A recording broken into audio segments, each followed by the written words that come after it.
Hi, everyone. Welcome to Iggy's Toy Parade and Soldier Review. Glad to have you on board. This is your host, Iggy. And today we're going to take a look at a few Star Wars vehicles. Well, right now I'm hiding one be- beneath this irritating light right here. It's one of the problems of filming something that's like a waxy box or something. You get this annoying light there. It's too bad this isn't a car. We could just say that's the headlight. Anyway, uh, today we're going to look at some Star Wars vehicles, an AT-AT, all-terrain armored transport, and the Millennium Falcon. Now, these three things that I'm going to show you have an interesting history. My friend Doug and I were out on a Tuesday. We would go every Tuesday looking for things. And Doug had a real knack for finding stuff. He was amazing.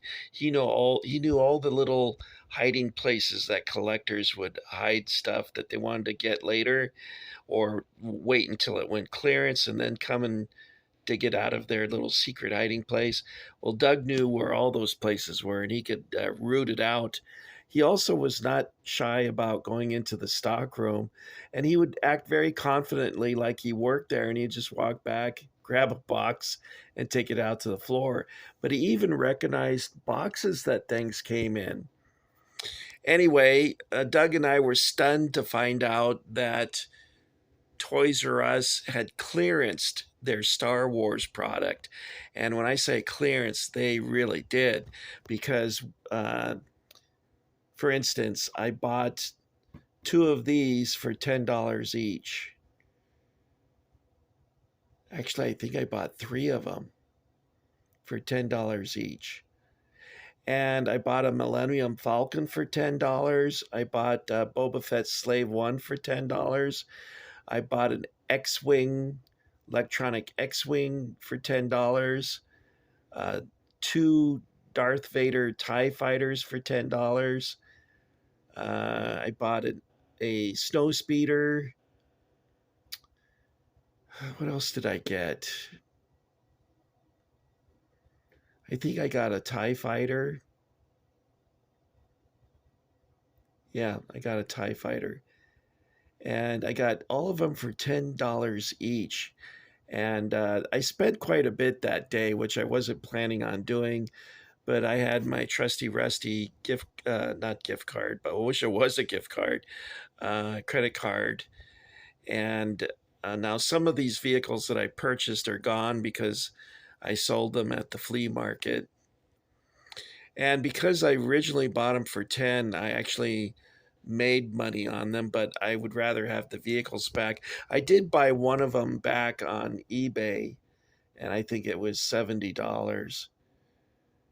And my original vintage Millennium Falcon I gave to a guy named Dan at work.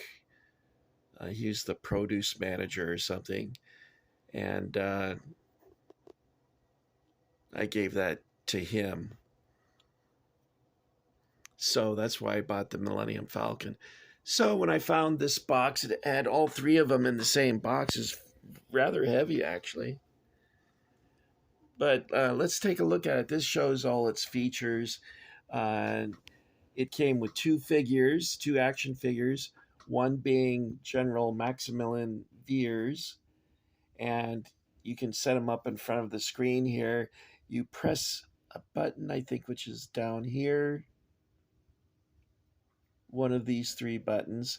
Now, this one here makes the leg noises where boom, boom. And then one feature, I think this one here featured him talking to Vader. Yes, Lord Vader, we've reached the main power generator. You may begin your assault in moments. Now, you notice that Iggy cannot do a British accent. I think people from England do American accents way better than Americans can do English accents.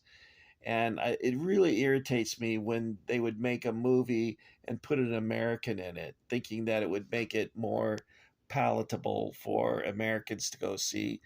Like, there's a great movie called Khartoum, and they hired Charlton Heston, who I really always liked quite well, but he did the worst accent. And after the first 5 minutes of the movie, he gives up. He doesn't even. And Kevin Costner did that in Robin Hood, where people laughed in the audience. I literally laughed when he said, I'm going to show you how an Englishman dies, because they were going to cut off his head or something. And I'm like, everyone laughed because he sounded like a California surfer, which he probably was because he lived in Ventura when he was a kid. And I think the worst was Kate Hudson in The Four Feathers. Now, if you get a chance and you haven't done so already, see the original Four Feathers, which I think was made in 1939, but it was made in color. So that was cool. I don't mind black and white films either, but that's another story. Especially film noir. Uh, those detective stories, hard boiled detective stories, I really love those. Anyway, Kate Hudson got the character in The Four Feathers. His name was Harry, and she goes, "Hello, Harry," and she's supposed to be a woman from the upper class. "Hello, Harry. What's all this then? Hello, hello, hello." And you're like, "Oh my God, tell her to shut up." Ugh. Anyway, they did a TV version of The Four Feathers and starred Beau Bridges, and he was terrible trying to do English. Just most people cannot do an English accent. There's a few actors who can, but mostly not. But the British are much better at it than we are. I remember when I was going to college, it just occurred to me I'm not talking about the topic here. I apologize for that. I get too distracted. It must be ADHD or whatever they call that. I think I have a mild form of that. I get distracted really easily. I'll quit after this. I remember these girls quoting lines from Monty Python and the Holy Grail, and they were just simply awful. And you could tell they all thought they were really good. And I'm like, oh my God, I'm glad there's no English people around to hear this, because not only would they be offended, they would think it was garbage anyway, or as the English would say, rubbish. So let's get back to topic. I'm sorry, guys, I do that way too much. So let's get back. And I think what started me was this, where you press this button and he says,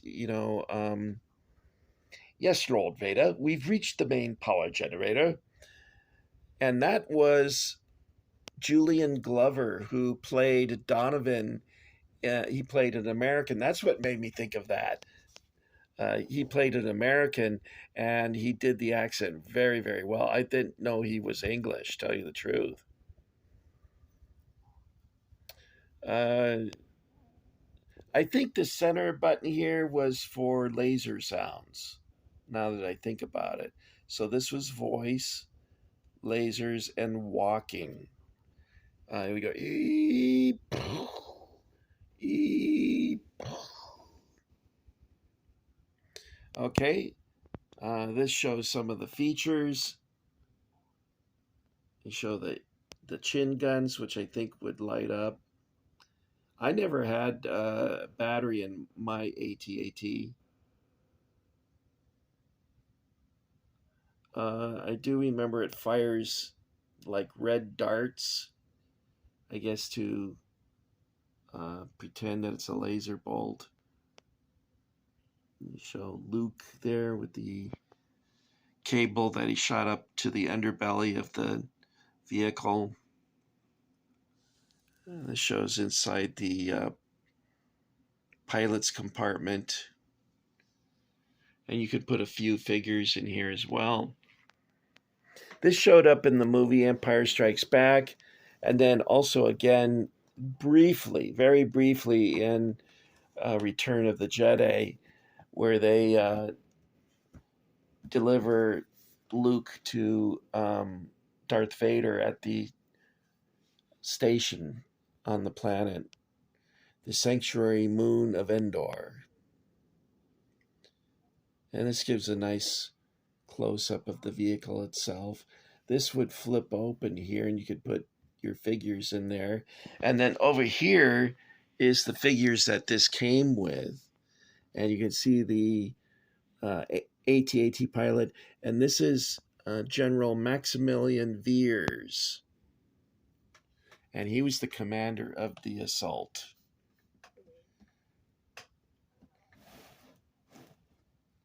Now, what makes these three vehicles that I'm showing you so amazing is that my friend Doug and I bought them for $10 each. Can you believe that? That's really amazing. Now, this is a book that shows the art of Star Wars. And in this case, it's the Empire Strikes Back version. And it gives you concept art and pre-production artwork and everything. So this, I love this. I used to have a poster of this, and I saw an IMAX film of this. And when you see this Star Destroyer coming across the screen on the IMAX, it takes your breath away. It just was absolutely fabulous. And it's a great scene. All right, so let's show you the AT-AT. I think we're close to it. We got here. It's a Rebel cruiser. Here's some artwork for the movie. And it shows what appears to be three AT-ATs advancing on the Rebel position. And this is the artwork for the scene where Luke's gunner, Zach, gets killed. And then they crash. And that's what made this Empire Strikes Back so good, because the Empire actually hit something. In the other movies, they couldn't hit the side of a barn if they were standing 10 feet away from it. And here's another movie painting. But check this out. What the hell is this? This is one of their concept drawings. I'm glad they didn't settle on this, because this looks like a station wagon. No, it looks like a trailer. You know, one of those trailers you get towed behind a truck. That's what that looks like. But here's an interior concept drawing, and this one as well. So it's kind of interesting to look at these and compare it to how the movie finally developed.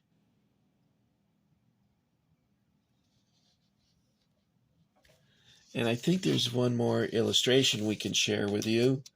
So let's take a look at that.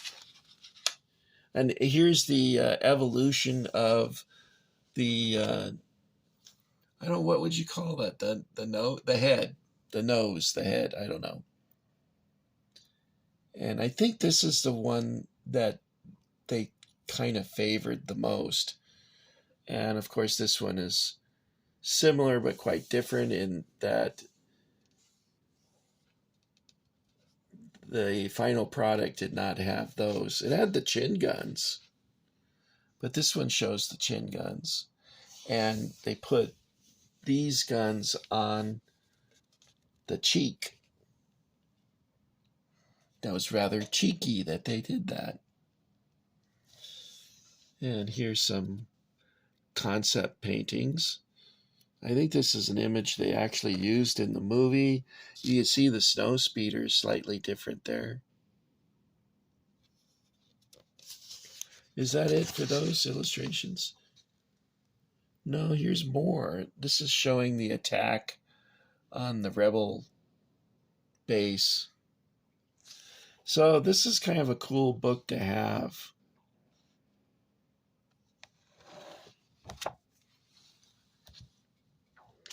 Now, this book is a children's book.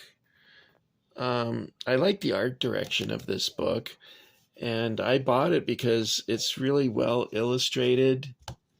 I want to show you what I mean by that.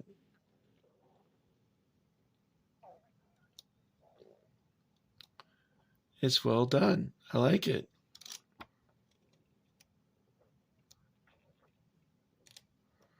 I'm trying to find a.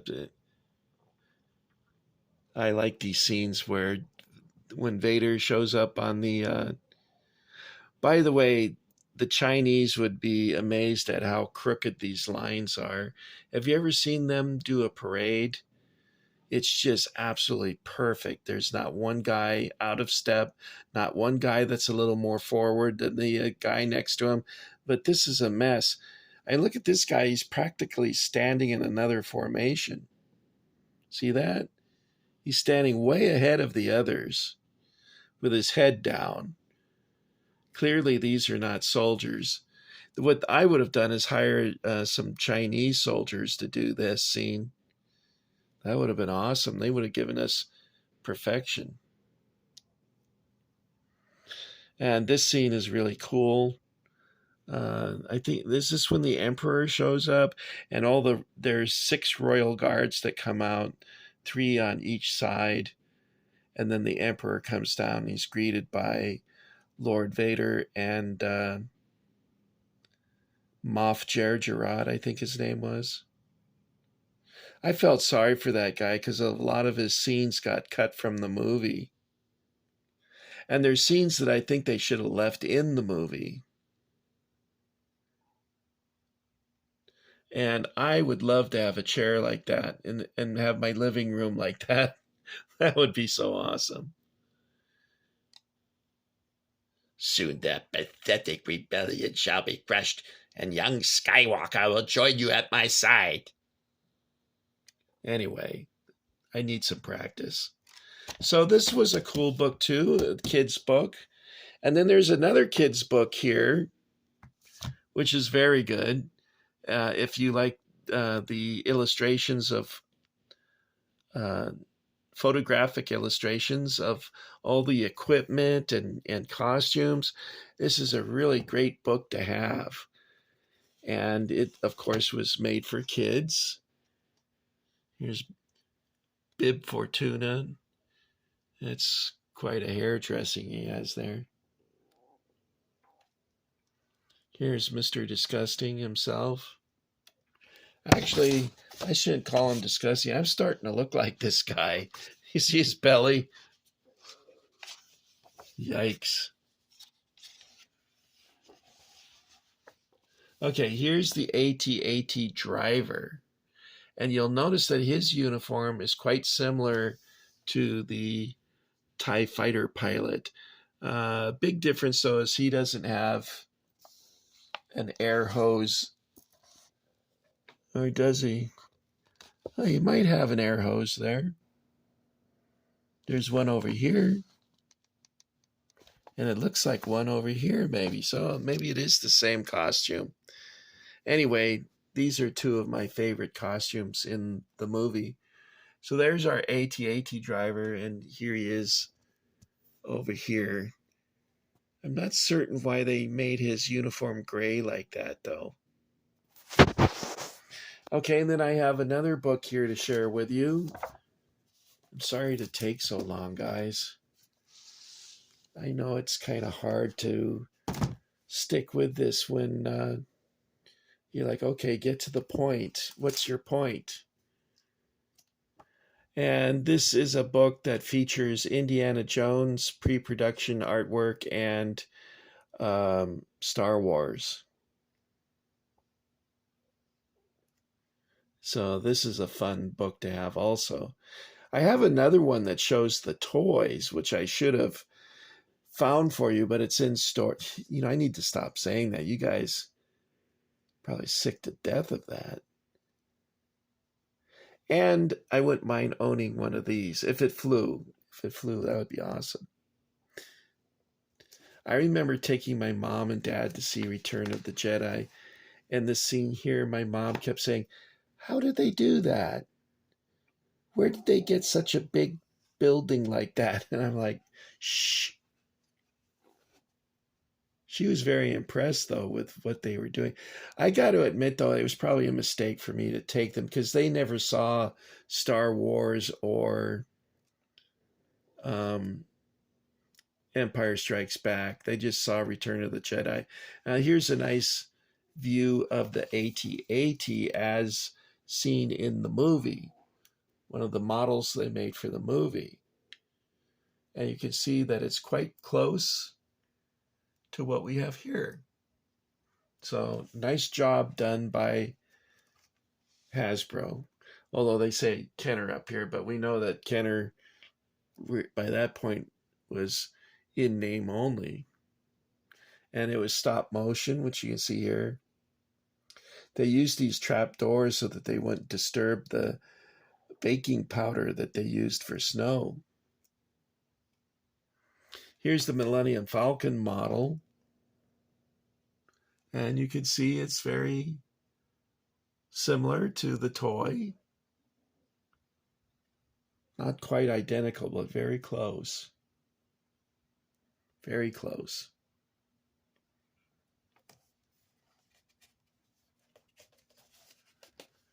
Okay, guys, that's all I've got for you. I want to thank you for your patience as I fumbled along with these books. Thank you for enlisting in the Iggy Army. I appreciate that. I might have some Germans for you next time because I found some in a box and they were rattling around. I don't remember taking them out of the package, but they probably are early figures that I bought, but I don't remember taking them out. I might have done that because you can store more things in a box if they're not in their packaging. So that may be why I did that. But I regret doing that because now they're all broken. So live and learn, right? So you guys take care of each other, take care of your loved ones, take care of your wallet. And I'll see you guys soon, okay? I hope that you can be one with the force. Bye.